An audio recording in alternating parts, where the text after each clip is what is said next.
નમસ્કાર દોસ્તો, સ્વાગત છે આપ સર્વનું તમારી પોતાની YouTube channel ocean coaching classes પર। મિત્રો, આજે આપણે ધોરણ 10ની ગુજરાતી વિષયની જે સ્વાધ્યાય પોથી છે તે સ્વાધ્યાય પોથીના ભાગ 5ની અંદર આપણને જે કાવ્ય નંબર 15 આપેલું છે, બોલીએ ના કાંઈ, તેનું સંપૂર્ણ સોલ્યુશન આ વિડીયોની અંદર જોવાના છે।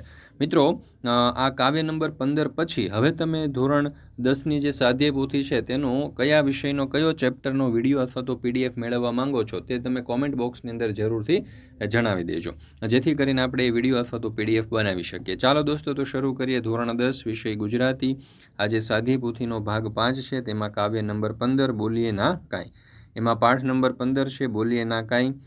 તો એમાં સર્વપ્રથમ આપણે વિભાગ બીની અંદર જોઈએ તો જોડકા આપેલા છે। મોર પીછ કાવ્ય સંગ્રહ, તો એમાં જવાબ આવશે વિકલ્પ બ, બાળ કાવ્ય સંગ્રહ।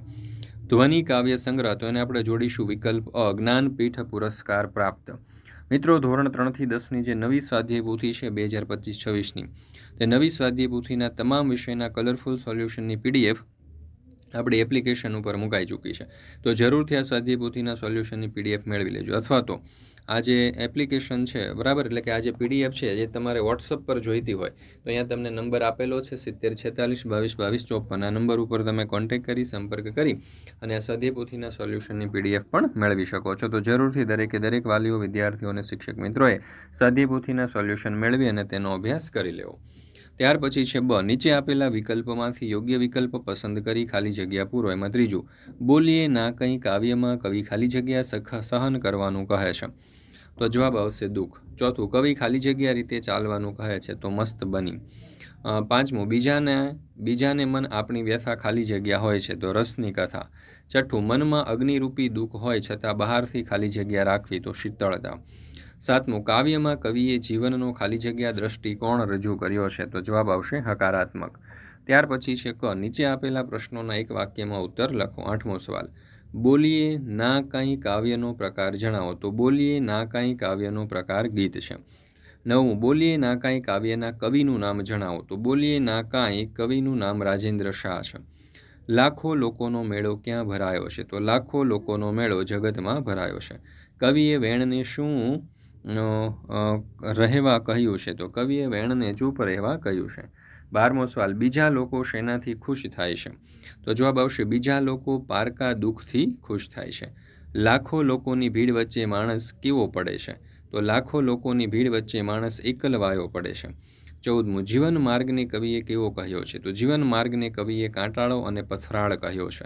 15મો સવાલ, કવિ ચૂપ રહેવા માટે કયા પ્રતીકોનો ઉપયોગ કાવ્યમાં કર્યો છે, તો કવિ ચૂપ રહેવા માટે વેણ અને ચૂપ જેવા પ્રતીકોનો ઉપયોગ કર્યો છે। બોલીએ ના કાંઈ કાવ્ય કોને ઉદ્દેશીને લખાયું છે, તો આ કાવ્ય મનુષ્યને ઉદ્દેશીને લખાયું છે। ત્યાર પછી છે ડ, નીચે આપેલા પ્રશ્નોના 3-4 વાક્યમાં ઉત્તર લખો। એમાં 17મો સવાલ, કવિ આપણી વ્યથા બીજાને કહેવાની શા માટે ના પાડે છે, તો કવિ આપણી વ્યથા બીજાને કહેવાની ના પાડે છે કારણ કે જગતમાં પારખા દુઃખથી ખુશ થનારા લોકો છે, તેઓ આપણી વ્યથા સમજી શકતા નથી, ઉલટાનું મજાક ઉડાવે છે। 18મો સવાલ, પાદરમાં એકઠા થયેલા માણસો કેવા હોય છે, તો પાદરમાં એકઠા થયેલા માણસો માત્ર જોનારા અને વાતો કરનારા હોય છે, તેઓ દુઃખ સમજવા કે મદદ કરવા તૈયાર હોતા નથી। 19મું, મનમાં દુઃખ ભર્યું હોય છતાં આપણે કેવી રીતે વર્તવું જોઈએ, તો મનમાં દુઃખ ભર્યું હોય છતાં આપણે બહારથી શીતળતા રાખી વર્તવું જોઈએ। 20મો સવાલ, તમારા સગાવાલા પાસે જ્યારે તમારી વ્યથા સંભળાવો છો ત્યારે તેઓ કેવું વર્તન કરે છે, ઉત્તર, જ્યારે હું મારી વ્યથા સગા વહાલાને સંભળાવું છું ત્યારે તેઓ સહાનુભૂતિપૂર્વક સાંભળે છે, મારી પરિસ્થિતિ સમજવાનો પ્રયાસ કરે છે અને સાંત્વના આપે છે। 21મું, વીરા શબ્દ કોના માટે વપરાયો છે, શા માટે, તો વીરા શબ્દ કવિએ પોતાના મન માટે વાપર્યો છે, કારણ કે કવિ મનને સંબોધીને કહે છે કે દુનિયાના લોકો સામે પોતાની વ્યથા રડવી ન જોઈએ। કવિ આપણી વ્યથાને સહન કરવાનું શા માટે કહે છે, કવિ જણાવે છે કે આપણી વ્યથા જાણીને દૂર કરવામાં મદદ થવામાં કોઈને રસ નથી, એટલે કે વ્યથામાંથી બહાર નીકળવાનો માર્ગ આપણે જ શોધવાનો છે, એ માટેનો સાચો માર્ગ એ છે કે આપણે એ વ્યથાને એકલા જ સહન કરવી। નીચે આપેલા પ્રશ્નોના 8-10 વાક્યમાં મુદ્દાસર ઉત્તર લખો। એમાં 23મો સવાલ, બોલીએ ના કાંઈ કાવ્યમાં કવિ રાજેન્દ્ર શાહે જીવનમાં આવતી વ્યથાને કઈ કઈ રીતે સહન કરવાની વાત કરી છે, તો ઉત્તર, કવિ રાજેન્દ્ર શાહે જીવનમાં આવતી વ્યથાને ધીરજ અને આશા રાખીને સહન કરવાની વાત કરી છે।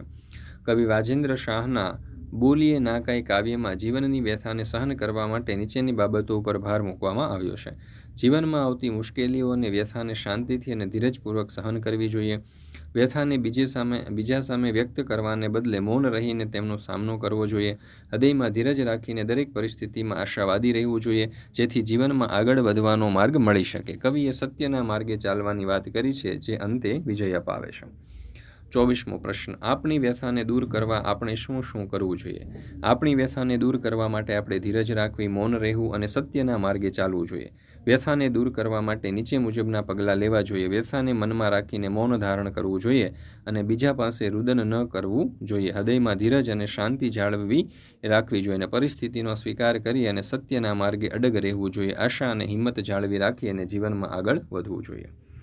ત્યાર પછી મિત્રો અહીંયા તમે જોઈ શકો છો કે ધોરણ 10ની માટે આપણે બ્રહ્માસ્ત્ર બેચ લોન્ચ કરેલો છે અને આ જે બ્રહ્માસ્ત્ર બેચ છે તેમાં ગણિત, વિજ્ઞાન, અંગ્રેજી અને દરેક વિષયના તમે કોર્સનો અહીંયાથી અભ્યાસ કરી શકો છો. જેની પ્રાઇસ જે છે તે મિત્રો તમે અહીંયા જોઈ શકો છો, માત્ર ને માત્ર 499 રૂપિયા છે આખા વર્ષની. બરાબર, તો જરૂરથી તમે આ જે બ્રહ્માસ્ત્ર બેચ છે તેનો લાભ લઈ શકો છો. ત્યાર પછી છે વિભાગ સી, વ્યાકરણ વિભાગ. એમાં નીચેના શબ્દોની સાચી જોડણી શોધીને લખો. હૃદય, તો અહીંયા હૃદય, શીતલ અને તારલ્યો શબ્દની સાચી જોડણી આપણે આપેલી છે. ત્યાર પછી છે પ્રશ્ન નંબર 26 નીચેના શબ્દોની સાચી સંધિ છોડો. પ્રાણ તો પ્ર વત્તા અણ, રાજેન્દ્ર તો રાજા વત્તા ઇન્દ્ર અને વિષાદ તો વી વત્તા શાદ. ત્યાર પછી છે બ, નીચેના શબ્દોની સાચી સંધિ જોડો. વી વત્તા અથા તો વ્યથા. નીચેના શબ્દોના સમાસ કૌંસમાંથી શોધીને લખો. વન વેરોન તો તત્પુરુષ સમાસ, તારામઢી તો મધ્યમ પદલોભી સમાસ, મોરપીંછ તો તત્પુરુષ સમાસ. ત્યાર પછી છે 28મું. બંને શબ્દના જોડણી ભેદ થતો અર્થભેદ જણાવો. વેણ તો શબ્દ, વહેણ તો તરંગ, વીરા તો ભાઈ અને વીર તો પરાક્રમ. નીચેની પંક્તિઓમાંના અલંકાર ઓળખાવો. સીમ જ્યાં સુની ગુંજતી કેવળ આપણું ગાયું ગાન. તો અહીંયા જવાબ આવશે શબ્દાનુપ્રાસ અલંકાર. અવરને મન રસની કથા, ઇત્તરના કંથ કંઈ તથા. તો અહીંયા આવશે અંત્યાનુપ્રાસ અલંકાર. ત્યાર પછી 30મો પ્રશ્ન. નીચેના શબ્દોમાં કયો પ્રત્યય રહેલો છે તે જણાવો. તારલ્યો, તો અહીંયા આવશે પર પ્રત્યય. 31મો પ્રશ્ન. નીચેના શબ્દોના સમાનાર્થી શબ્દ શોધીને લખો. વિજન તો વેરાન, વ્યથા તો દુઃખ, દારૂણ તો ભયંકર. 32મું છે નીચે આપેલા વિકલ્પોમાંથી સંજ્ઞાનો સાચો પ્રકાર શોધીને લખો. શીતળતા તો ભાવવાચક સંજ્ઞા, મેળો તો સમૂહવાચક સંજ્ઞા. 33મું છે નીચેના રૂઢિપ્રયોગોનો અર્થ જણાવો. હૃદય ખોલવું તો મનની વાત કે વ્યથા કોઈને કહેવી. શબ્દ સમૂહ માટે એક શબ્દ. જ્યાં ગામની સીમા પૂરી થતી હોય તો ગામનું પાદર, શારીરિક કે માનસિક દુઃખ તો પીડા. ત્યાર પછી છે 35મું. નીચેના શબ્દોના વિરુદ્ધાર્થી શબ્દ લખો. બોલકું તો મૂંગું, શીતળ તો ઉષ્ણ, રસ તો નીરસ અને જલન તો ઠંડક. ત્યાર પછી છે 36મું. નીચેના તળપદા શબ્દોનું શિષ્ટ રૂપ આપો. માર્ગ તો માર્ગ, એકલ તો એકલો, લખ તો લાખ, ઇતર તો બીજું, જન તો મનુષ્ય, કૂપ તો કૂવો અને અવર તો અન્ય. 37મું. નીચેના વાક્યમાંથી વિશેષણ શોધી અને પ્રકાર જણાવો. ગામને આરે હોય બહુજન, તો અહીંયા બહુ એટલે કે સંખ્યાવાચક વિશેષણ. લાખનો મેળો મળ્યા, તો લાખનો એ સંખ્યાવાચક વિશેષણ. 38મું છે નીચેના વાક્યમાંથી ક્રિયા વિશેષણ શોધી તેનો પ્રકાર જણાવો. મનમાં જવું એકલ વીરા, તો એકલ એટલે કે રીતિવાચક ક્રિયા વિશેષણ. બોલીએ ના કાંઈ, તો ના એટલે કે નિષેધવાચક ક્રિયા વિશેષણ. ગામને આરે હોય બહુજન, આરે એટલે સ્થાનવાચક વિશેષણ. પ્રાણમાં જલન હોય ને તોય ધાર્ય શીતલ રૂપ, તો જલન એટલે કે રીતિવાચક ક્રિયા વિશેષણ. ત્યાર પછી છે 39મું. નીચે આપેલા શબ્દોના ધ્વનિ ઘટકો. વ્યથા તો વ વત્તા ય વત્તા અ વત્તા થ વત્તા આ. હૃદય તો હ વત્તા અ વત્તા દ વત્તા અ વત્તા ય વત્તા અ. તારલ્યો ત વત્તા આ વત્તા ર વત્તા અ વત્તા લ વત્તા ઈ વત્તા ય વત્તા ઓ. એવી રીતે પ્રાણ, જ્ઞાનપીઠ, ધ્વનિ અને મોરપીંછના ધ્વનિ ઘટકો આપણે અહીંયા છૂટા પાડેલા છે. મિત્રો ધોરણ 3થી 12ની કોઈ પણ પ્રકારની પીડીએફ અથવા તો પીપીટી તમારે જોઈતી હોય તો એ તમને મળી જવાની છે ઓશન કોચિંગ ક્લાસીસ પરથી. જેમ કે સ્વાધ્યાયન પોથીના સોલ્યુશન છે, સમજૂતી પ્લસ સ્વાધ્યાય છે, ગાલા સ્વાધ્યાય પોથી, પ્રોજેક્ટ પ્રવૃત્તિ, પ્રયોગ પોથી, ભૂગોળ પોથી, અંગ્રેજી ગ્રામર, યુનિટ ટેસ્ટ, આઈએમપી પ્રશ્નો કે કોઈ પણ પ્રકારના સોલ્યુશનની પીડીએફ અહીંયાથી તમે મેળવી શકો છો. વોટ્સઅપ પર પણ પીડીએફ મેળવવા માટેનો નંબર છે 70 46 22 22 54. આ નંબર ઉપર તમે કોન્ટેક્ટ કરી સંપર્ક કરી અને તમે આ સ્વાધ્યાય પોથીના સોલ્યુશનની પીડીએફ મેળવી શકો છો. ત્યાર પછી છે વિભાગ ડી, લેખન વિભાગ. એમાં આપ્યું છે કે નીચે આપેલી પંક્તિઓના આશરે 15 વાક્યમાં અર્થ વિસ્તાર કરો. માનવ પરઘર પહોંચીને દુઃખ ન કહીએ રોઈ, માન ગુમાવીએ આપણું વહેંચી ન લેતું કોઈ. ઉપરની પંક્તિઓમાં કવિએ સમજાવ્યું છે કે માણસે બીજાના ઘરે જઈને પોતાના દુઃખના રોદણા રોવા જોઈએ નહીં. આમ કરવાથી આપણે આપણું માન ગુમાવીએ છીએ. આપણું દુઃખ કોઈ વહેંચી લેતું નથી. મનવા એટલે કે માણસે પોતાના દુઃખ ઉપર એટલે કે બીજાના ઘરે જઈને કહેવા જોઈએ નહીં. આ દુનિયામાં પૈસાદાર હોય કે ગરીબ હોય, બધાને કંઈ ને કંઈ દુઃખ હોય છે. આપણે આપણા દુઃખ આપણા મિત્ર કે સગા સંબંધીઓને કહેવા જોઈએ, પર એટલે કે બીજા લોકોને કહેવા જોઈએ નહીં. આમ કરવાથી આપણે આપણું માન સન્માન ગુમાવીએ છીએ, પરંતુ આપણું દુઃખ દૂર થતું નથી. બીજાને કહેવાથી આપણું દુઃખ કોઈ વહેંચી લેતું નથી. કવિ રાજેન્દ્ર શાહે કહ્યું છે કે ભાઈ રે આપણા દુઃખનું કેટલું જોર, નાની એવી જાતક વાતોનો મચાવીએ નહીં શોર. ત્યાર પછી છે વિશેષ અભ્યાસ માટે કેટલાક વ્યાકરણના પ્રશ્નો. અહીંયા તમે જોઈ શકો છો કે પ, ફ, બ, ભ, મ વર્ગીય વ્યંજનો કયા વર્ગના છે? તો જવાબ આવશે ડ, ઓષ્ઠીય. પિંડ શબ્દમાં કયો અનુનાસિક વપરાયો છે? તો ક, અણ. કમલાક્ષી શબ્દમાં કેટલા ધ્વનિ સમાવિષ્ટ થયેલા છે? તો જવાબ આવશે વિકલ્પ બ, 9. નીચેનામાંથી હૃદય શબ્દની કઈ ધ્વનિ શ્રેણી યોગ્ય છે? તો અહીંયા જવાબ આવશે વિકલ્પ બ. ત્યાર પછી છે 5મું, નીચેનામાંથી કઈ સંજ્ઞા જુદી પડે છે? તો જવાબ આવશે વિકલ્પ ડ, ભારા. નીચેનામાંથી ક્રિયાવાચક સંજ્ઞા ઓળખાવો? તો જવાબ આવશે વિકલ્પ ક, તાડન. ગુજરાત વ્યક્તિવાચક સંજ્ઞા તો સમિતિ, એમાં જવાબ આવશે વિકલ્પ ક, સમૂહવાચક સંજ્ઞા. ભાવવાચક સંજ્ઞા તેમજ વ્યક્તિવાચક સંજ્ઞા એમ બંને સંજ્ઞા સહિતનું ઉદાહરણ આપેલા વિકલ્પોમાંથી કયું છે? તો જવાબ આવશે વિકલ્પ ક, યોગેશને મળેલી નિષ્ફળતાઓએ જાણે તેને હતાશામાં કેદ કરી લીધો હતો. નીચેનામાંથી કઈ સંજ્ઞા જુદી પડે છે? તો જવાબ આવશે અહીંયા વિકલ્પ ક, અમૃત. સાચી જોડણી દર્શાવતો શબ્દ શોધીને લખો. તો જવાબ આવશે વિકલ્પ ડ, મિનિટ. અયોગ્ય જોડણી દર્શાવતો શબ્દ શોધીને લખો. અહીંયા જવાબ આવશે વિકલ્પ અ, રેલવે. આ પ્લસ ઈ બરાબર એ નિયમ કઈ સંધિ છોડતા લાગુ પડે છે? તો જવાબ આવશે વિકલ્પ ક, રમેશ. નીચેનામાંથી કયો સંધિ વિગ્રહ સાચો નથી? તો જવાબ આવશે વિકલ્પ બ, સમ પ્લસ તોષ એટલે કે સંતોષ. સાંગો પાંગ શબ્દની સાચી સંધિ છોડો. તો અહીંયા જવાબ આવશે વિકલ્પ ક, સ પ્લસ અંગ પ્લસ ઉપ પ્લસ અંગ. નીચેના વાક્યોમાં કયા પ્રકારનું વિશેષણ વપરાયેલું છે? તો મને થોડા ફળ આપો એટલે સંખ્યાવાચક વિશેષણ. આંગણામાં વિશાળ વડનું ઝાડ હતું તો ગુણવાચક વિશેષણ. રાજાના ખજાનામાં અઢળક સોનું હતું તો પરિમાણવાચક વિશેષણ. મને જરાક જ ખાંડ આપો તો પરિમાણવાચક વિશેષણ.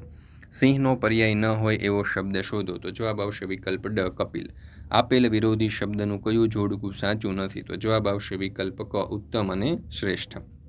અનિર્ષ સમાસ ઓળખાવો. તો અહીંયા જવાબ આવશે વિકલ્પ ક, દ્વંદ્વ સમાસ. 19મું, આપેલા ઉદાહરણોમાંથી કયું વાક્ય ઉપમા અલંકારનું ઉદાહરણ નથી? તો જવાબ આવશે વિકલ્પ અ, આપણી બબલીની જ પગલી જાણે. તો મિત્રો અહીંયા આપણે આ જે સ્વાધ્યાય પોથી છે તેનું સોલ્યુશન પૂર્ણ કરીએ છીએ.